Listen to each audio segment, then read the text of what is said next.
Estando com os discípulos no Monte das Oliveiras, Jesus ouviu deles a seguinte pergunta: Que sinal haverá da tua vinda e da consumação do século? O mestre, então, enumerou vários sinais indicadores do seu retorno à terra. Alguns sinais destes apresentados tiveram cumprimento inicialmente em Jerusalém e serviram como maquete ilustrativa dos acontecimentos do fim. Outros sinais, porém, estão se cumprindo agora, em nossos dias. Todos os dias lemos e ouvimos nos jornais, rádio e televisão inúmeros acontecimentos. São várias as tragédias: terremotos, chacinas, roubo, enganos, crianças abandonadas, doenças, fome, guerras. O que diz a Bíblia sobre esses acontecimentos?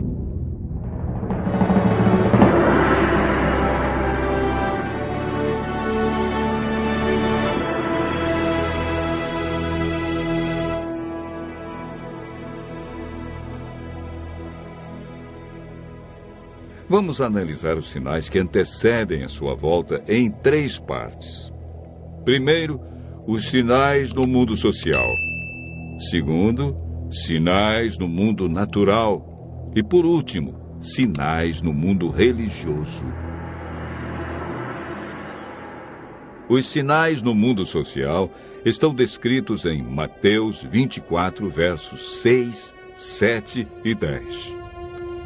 Jesus profetizou que antes de sua volta, o mundo estaria envolvido em guerras, fome, nação contra nação, reino contra reino, traição e ódio entre as pessoas. Na segunda carta de Timóteo, capítulo 3, versos 1 a 5, nos fala de tempos difíceis. Desemprego, fome, pessoas egoístas, avarentas, pessoas blasfemando de Deus, filhos desobedientes à paz, homens sem domínio de si.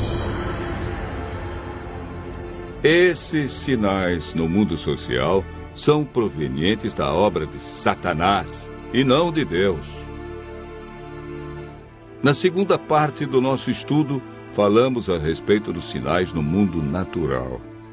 Mateus 24, versos 7 e 29, fala de sinais que estão acontecendo e que já aconteceram.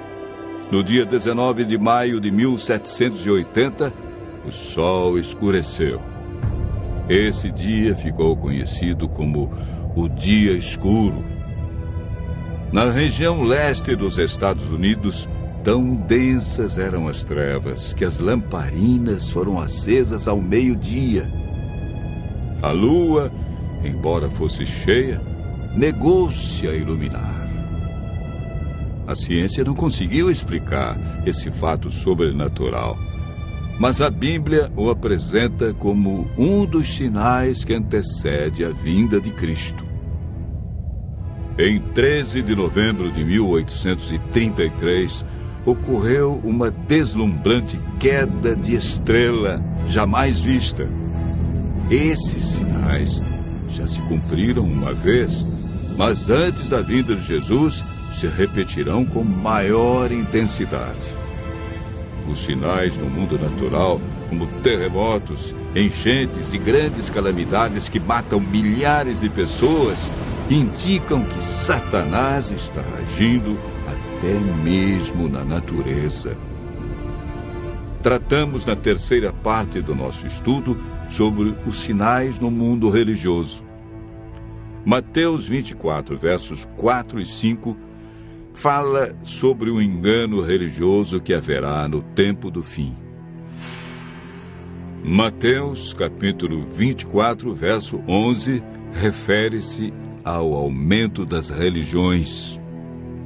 Somente no Brasil existem mais de 1.500 religiões cristãs.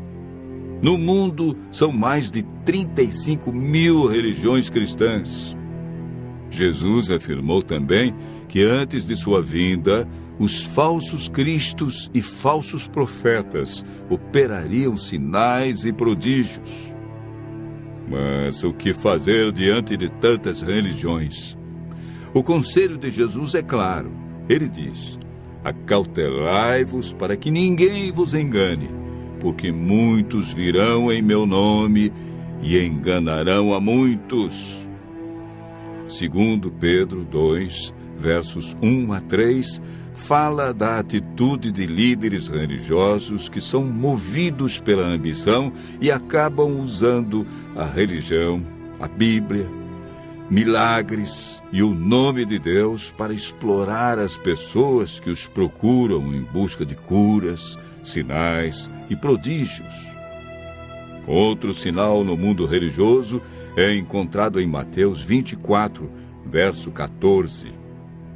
Apresenta o sinal de Deus, que indica que o fim realmente chegou.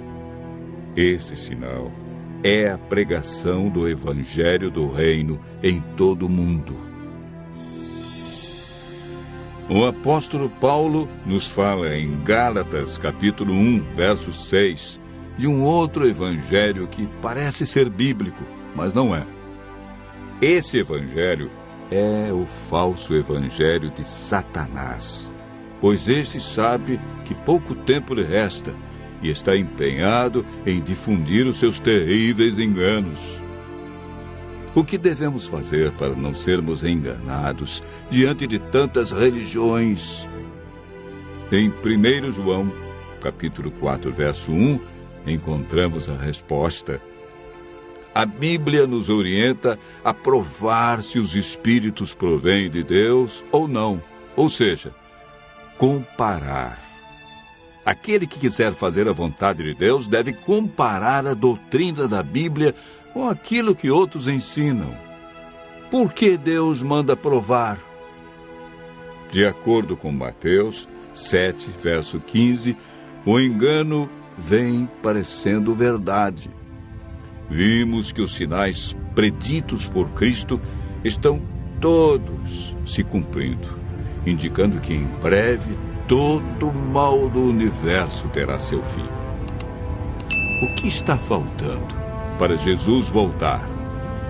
Primeiro motivo: o evangelho verdadeiro precisa ser levado a todo mundo. Segundo, Jesus está a cada dia dando mais oportunidades. Ele é paciente e espera uma decisão de cada um de nós ao lado da verdade.